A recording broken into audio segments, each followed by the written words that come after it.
Good morning. Concept ज्ञान की दुनिया में आपका स्वागत है।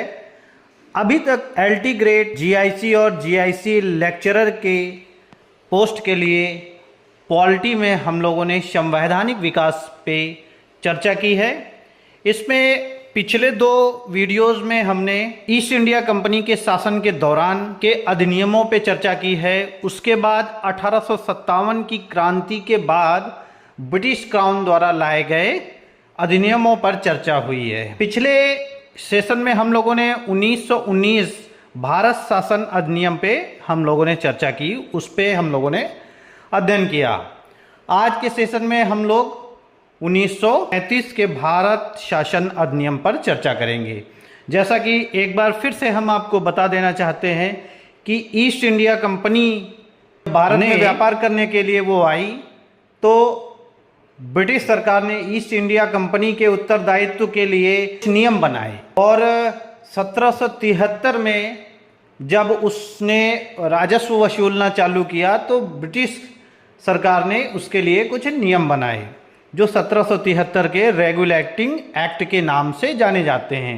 1781 का सेटलमेंट एक्ट आया, उसके बाद 1784 का पिट्स एक्ट आया, एक 1786 का भी पिट्स एक्ट है जिसमें कॉर्नवालिस को गवर्नर के लिए तैयार करने के लिए वो बनाया गया था।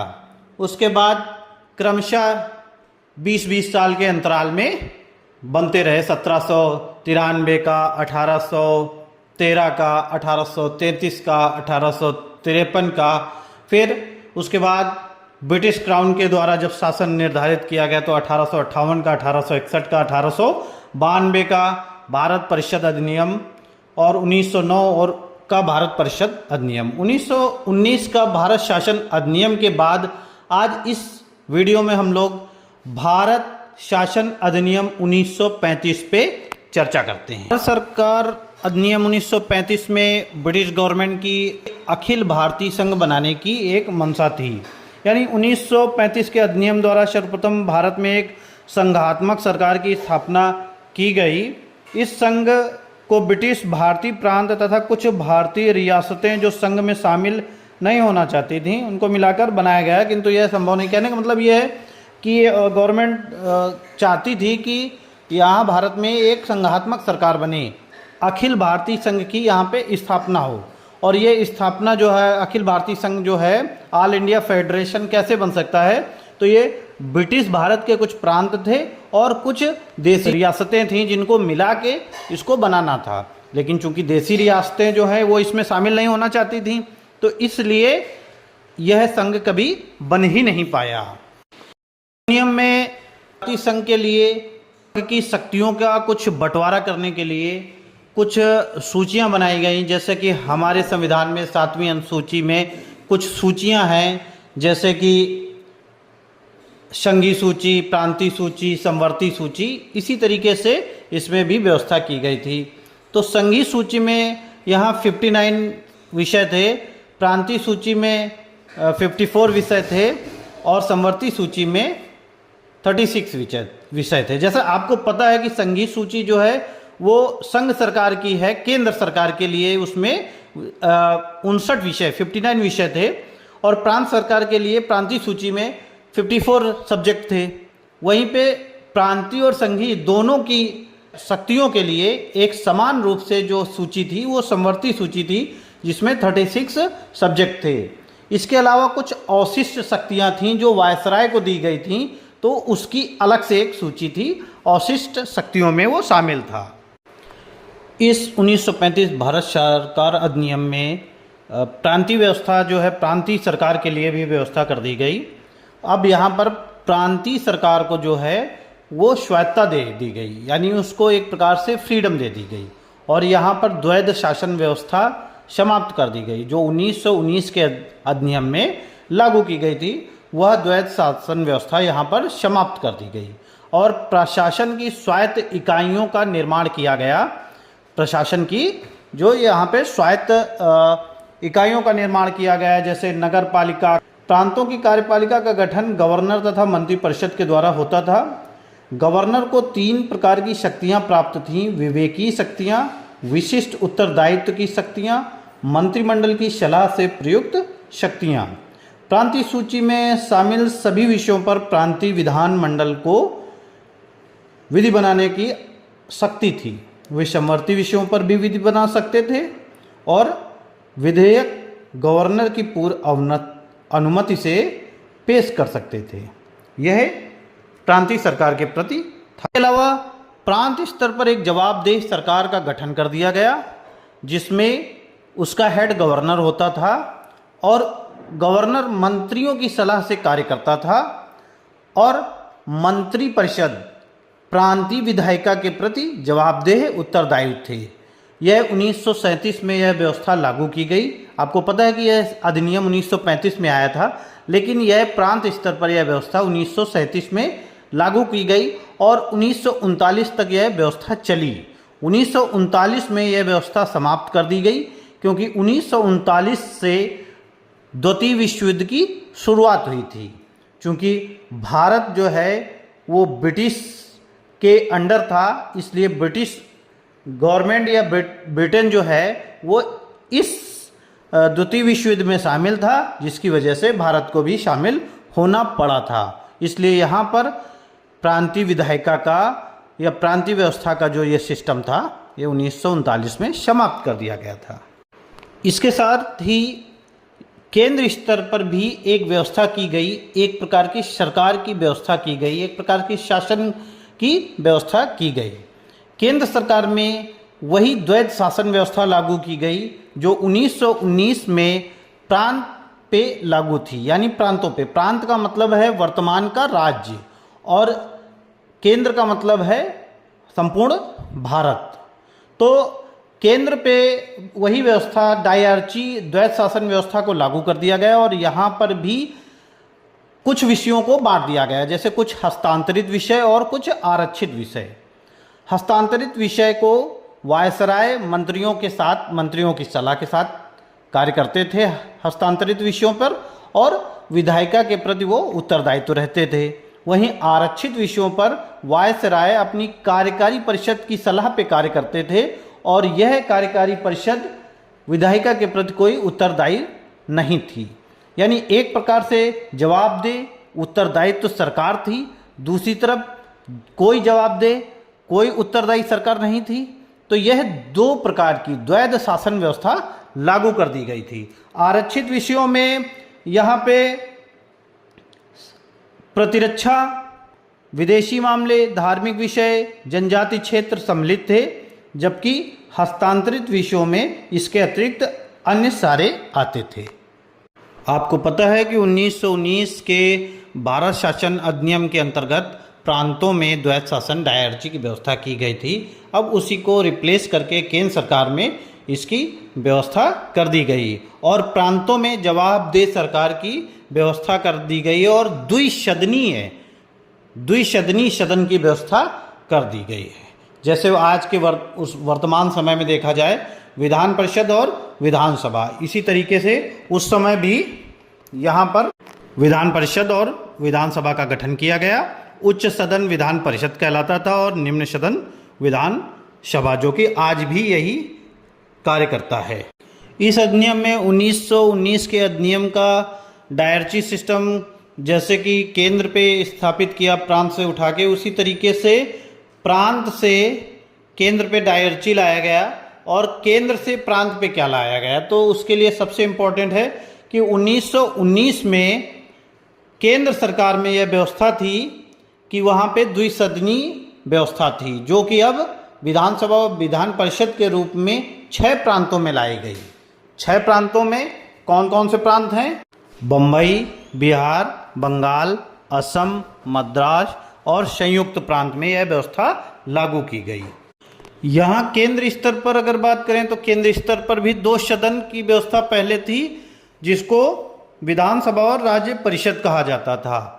राज्य परिषद में कुल 260 सदस्य होते थे, जिनमें से 104 ब्रिटिश भारत के प्रतिनिधि और बाकी 140 ब्रिटिश भारत के प्रतिनिधि और बाकी भारतीय रियासतों के प्रतिनिधि होते थे।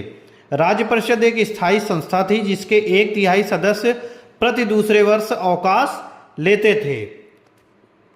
अर्थात अगर देखा जाए आज के वर्तमान राज्यसभा की तरह तो यह राज्य परिषद उसी तरीके से काम करती थी। बल्कि केंद्रीय विधानसभा की बात करें तो उसमें 375 सदस्य होते थे, जिसमें 250 सदस्य ब्रिटिश भारतीय प्रांतों से और 125 सदस्य भारतीय रियासतों से शामिल होते थे। यानी कि 1919 में जो व्यवस्था हुई थी अब वह केंद्र में व्यवस्था हो गई। बस यही यहाँ पे स्पष्ट करना चाहता था कि जिस तरीके से 1919 में केंद्र पे विधानसभा और राज्य परिषद थी, उसी तरीके से अब प्रांतों में, यानी प्रांत का मतलब राज्य, जो उस समय वर्तमान ब्रिटिश के राज्य हुआ करते थे उनको प्रांत कहा जाता था, प्रोविंशियल। तो जैसे असम, बिहार ये सब होते थे। तो बात करते हैं कि वहाँ पे भी विधानसभा और विधान परिषद की व्यवस्था कर दी गई।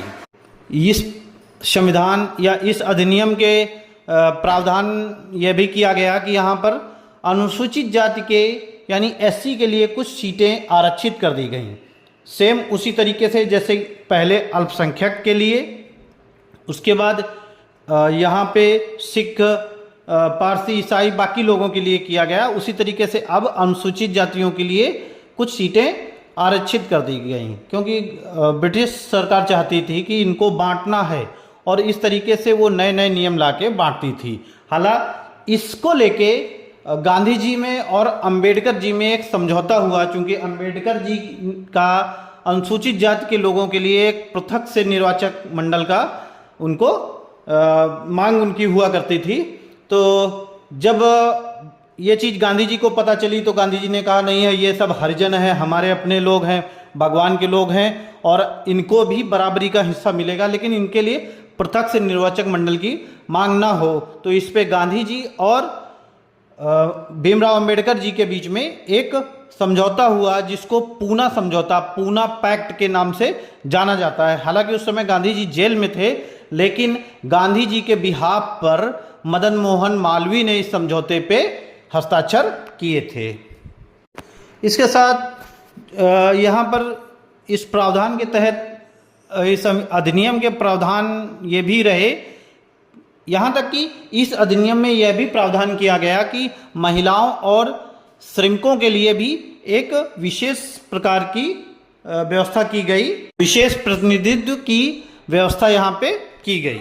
आ रहा था कि स्त्रियों के लिए अंबेडकर जी ने भी, सरदार वल्लभ भाई पटेल जी ने भी आवाज़ उठाई थी, तो इस अधिनियम में उनके लिए भी, श्रमिकों के लिए भी एक विशेष प्रतिनिधित्व का प्रावधान किया गया।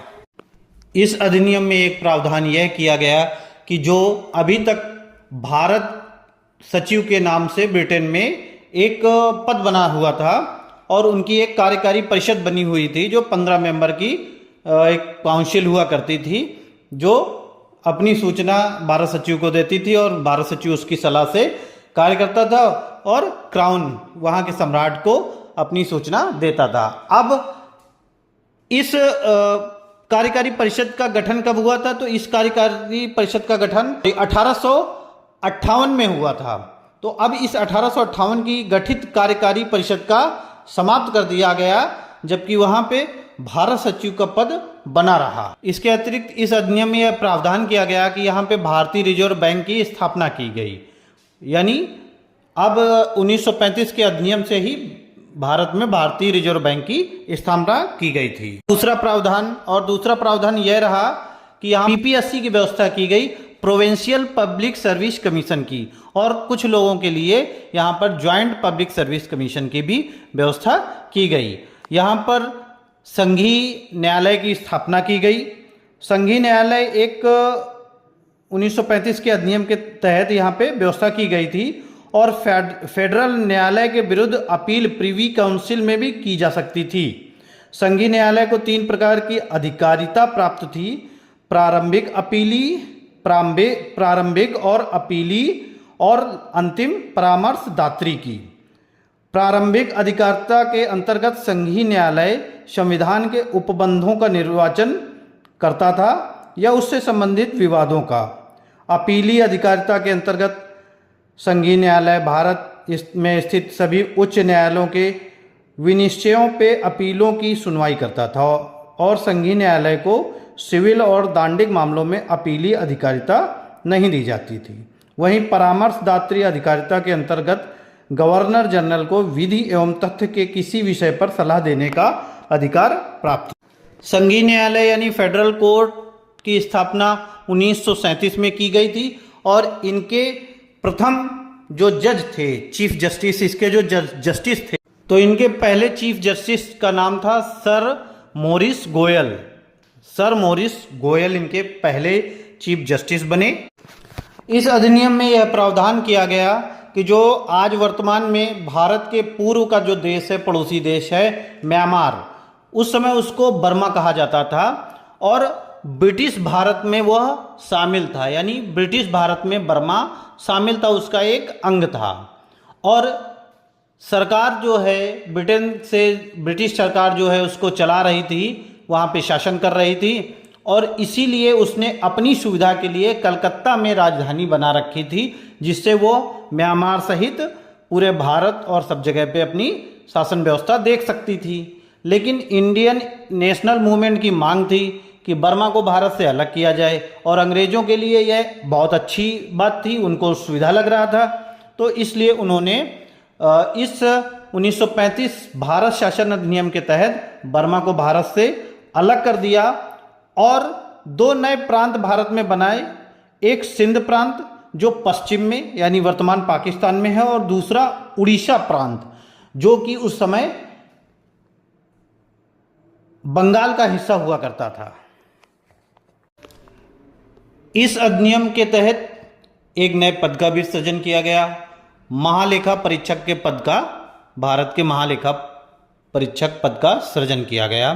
चूंकि जैसे वर्तमान में देखा जाए नियंत्रक और महालेखा परीक्षक जो होते हैं एक पद होता है, उसी तरीके से उसी से मिलता जुलता यह पद सृजित किया गया, यानी ये भी कह सकते हैं कि वही महालेखा परीक्षक का पद आज वर्तमान में नियंत्रक और महालेखा परीक्षक का पद बना है।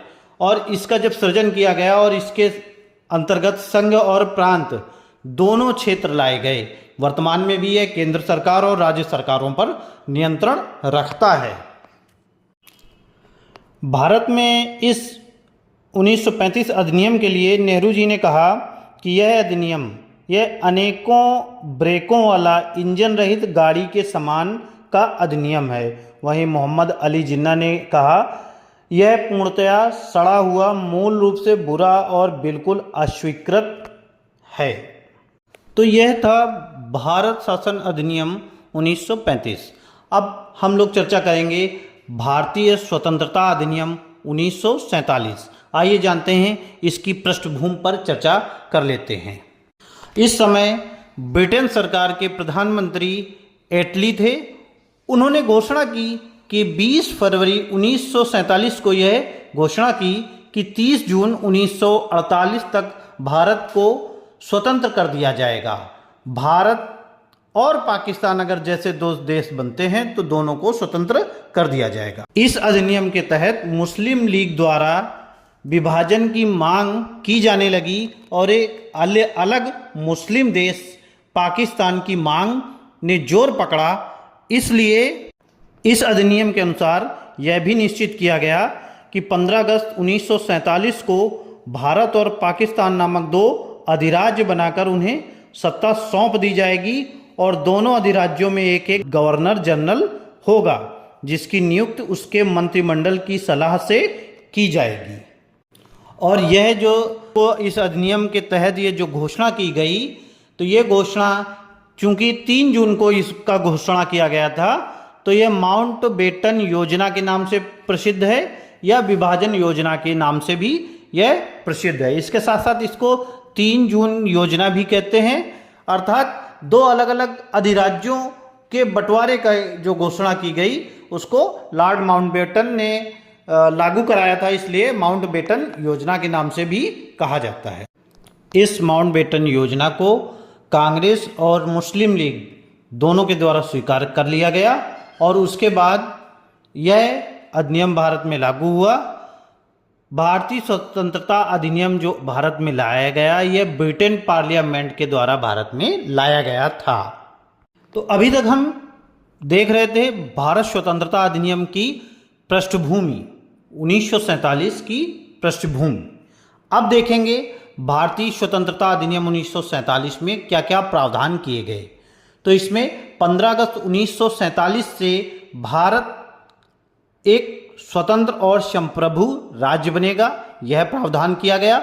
इसके साथ इसमें यह प्रावधान किया गया कि भारत का विभाजन दो स्वतंत्र डोमिनियनों में होगा। एक डोमिनियन भारत, दूसरा डोमिनियन पाकिस्तान होगा, इनका गठन किया जाएगा।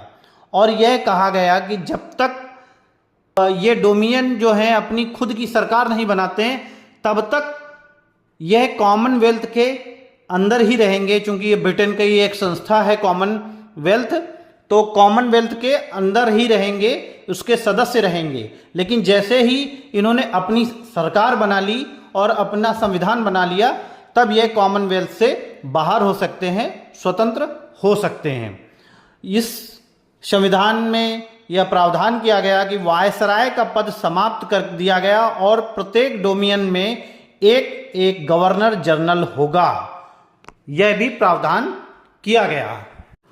और यह भी प्रावधान किया गया कि जब भारत और पाकिस्तान अपनी अपनी सरकारें बना लेंगी, अपना अपना संविधान बना लेंगी, तो फिर ब्रिटिश सरकार का इन सरकारों के प्रति कोई जवाबदेही नहीं होगी। यानी भारत और पाकिस्तान की सरकार जो है, इनसे ब्रिटिश सरकार का कोई भी संबंध नहीं रहेगा। जाहिर सी बात है, जब देश अपनी सरकार बना लेगा, अपना संविधान बना लेगा और स्वतंत्र हो जाएगा, तो वो अन्य जिसके कंट्रोल से कार्य कर रहा था उससे तो स्वतंत्र हो गया, तो उसके प्रति उसकी जवाबदेही क्यों रहेगी और वह क्यों उसके अंडर काम करेगा। संविधान को लागू करने के लिए यहाँ पर संविधान सभाएं बनाई जाएंगी, यानी संविधान सभा जो बनाई जाएगी वही संविधान बनाकर लागू करेगी। और जब तक संविधान नहीं बन जाता है, जब तक सरकार नहीं बन जाती है, तब तक यही जो संविधान सभा है वो विधायिका का कार्य करेगी, कार्यपालिका की तरह यह कार्य करेगी। यही विधायिका का मतलब विधानमंडल का कार्य करेगी, यही यहाँ पर विधान बनाएगी, नियम बनाएगी, कानून बनाएगी। इसके साथ साथ इस अधिनियम में यह प्रावधान किया गया कि जो 1858 में भारत सचिव का पद बनाया गया था और एक कार्यकारी समिति बनाई गई थी, अब कार्यकारी समिति को चूंकि पिछले अधिनियम में भारत शासन अधिनियम 1935 में खत्म कर दिया गया था और अब यहाँ भारत स्वतंत्रता अधिनियम 1947 में भारत सचिव का पद भी समाप्त कर दिया गया। और इसके साथ साथ एक प्रावधान यह किया गया कि अब भारतीय रियासतों को ब्रिटिश संप्रभुता से समाप्ति मिल गई, छुटकारा मिल गया और उनसे कह दिया गया कि अब वह स्वतंत्र हैं और वह भारत या पाकिस्तान में किसी का भी हिस्सा बन सकती हैं और यदि ना चाहें तो वह स्वतंत्र भी रह सकती हैं। यानी आप भारत में मिल जाइए या तो पाकिस्तान में मिल जाइए। जो हमारे यहाँ देसी रियासतें थीं, छोटे छोटे रजवाड़े थे, राज्य थे, उनकी रियासतें थीं, तो उनसे कहा गया कि या तो आप पाकिस्तान में मिल जाइए या तो आप भारत में मिल जाइए, और अगर आप कहीं नहीं मिलना चाहते हैं तो आप स्वतंत्र रह सकते हैं। लेकिन उस समय एक ऐसी राजनीतिक स्थिति बनाई गई, पॉलिटिकल कंडीशन क्रिएट की गई जिसमें कोई भी रियासत जो है वो स्वतंत्र नहीं रह सकती, क्योंकि ब्रिटिश तो किसी भी तरीके से मदद करने के लिए मना कर दिया उसने, और भारत और पाकिस्तान में ही मिलने की उनके पास चॉइस थी। इसलिए चूंकि उस समय 500 से भी अधिक रियासतें थीं भारत में, जिनमें से कुछ रियासतें पाकिस्तान में मिली और लगभग 400 से 500 के आसपास की रियासतें भारत में मिली। और इस अधिनियम में प्रावधान किया गया कि संविधान लागू होने तक अधिनियम 1935 के अनुसार ही शासन चलेगा। यानी भारत शासन अधिनियम जो 1935 आया था, अब जब तक सरकार नहीं बन जाती है, संविधान नहीं लागू हो जाता है, तब तक अधिनियम 1935 के हिसाब से ही भारत में शासन चलेगा। इसके साथ ही ये प्रावधान किया गया कि ब्रिटिश क्राउन के नाम पर अब गवर्नर जनरल को विधेयक को मंजूरी देने का अधिकार दे दिया गया था। यानी संविधान सभा जो विधेयक लाएगी, जो विधि बनाएगी, जो कानून बनाएगी, जैसे पहले ब्रिटिश क्राउन उसको मंजूरी देते थे, अब ब्रिटिश क्राउन नहीं, गवर्नर जनरल ही उसको मंजूरी देंगे। इसके साथ एक और प्रावधान इसमें जोड़ा गया कि गवर्नर जनरल जो केंद्र स्तर पर था और गवर्नर जो प्रांत स्तर पर था, उनको संवैधानिक प्रतीकात्मक प्रमुख बना दिया गया। यानी कि जैसे आज के टाइम में राष्ट्रपति और राज्यपाल होते हैं, यानी इनके पास कोई मजबूत शक्ति नहीं है, यानी ये एक प्रतीकात्मक रूप से हैं, लेकिन वास्तविक शक्ति इनके पास नहीं है। और अब से ब्रिटिश किंग की शाही उपाधि, जो भारत का सम्राट शब्द कहा जाता था, उसको ब्रिटेन से हटाया जाएगा। जैसे वहां पे उनको संबोधित किया जाता था जब वो दरबार में पेश होते थे, तो तमाम उपाधियों के साथ साथ एक उपाधि यह भी होती थी, भारत का सम्राट। अब यह शब्द वहां से हटाया जाएगा। तो आइए अब हम लोग कुछ प्रश्न पूछ लेते हैं जिनके उत्तर आपको देने हैं। उत्तर आपको देना है। सबसे पहले प्रश्न करते हैं कि भारत शासन अधिनियम में प्रांतीय व्यवस्था में कौन सा नियम लागू किया गया और केंद्र पे कौन सी व्यवस्था लागू की गई। ब्रिटेन में भारत सचिव की परिषद की समाप्ति कब की गई और भारत सचिव का पद किस अधिनियम के तहत बनाया गया था। और तीसरा प्रश्न है कि ब्रिटेन में भारत सचिव का पद जो है वो किस अधिनियम के तहत समाप्त किया गया है। प्रश्न ये है कि अल्पसंख्यकों के लिए कब से किस अधिनियम के तहत पृथक निर्वाचक मंडल दिया गया। दूसरा प्रश्न ये है कि ईसाइयों, सिखों और मुस्लिमों के लिए अलग से पृथक निर्वाचक मंडल कब से दिया गया, मुस्लिमों के लिए कब से दिया गया और अल्पसंख्यकों के लिए कब से दिया गया। तीसरा प्रश्न है अनुसूचित जाति के लिए पृथक से निर्वाचक मंडल का वर्णन किस संविधान या किस अधिनियम के तहत है। किस संविधान के तहत बंगाल के गवर्नर को बंगाल का गवर्नर जनरल बना दिया गया। किस संविधान के तहत बंगाल के गवर्नर जनरल को भारत का गवर्नर जनरल बना दिया गया और किस संविधान के तहत भारत के गवर्नर जनरल को भारत का वायसराय बना दिया गया। मुझे उम्मीद है कि आप लोग इन प्रश्नों के उत्तर कमेंट बॉक्स में जरूर देंगे। चैनल को लाइक करें, सब्सक्राइब करें और वीडियोस को शेयर करें अपने दोस्तों तक, जिससे कि उन्हें भी लाभ मिल सके। धन्यवाद दोस्तों।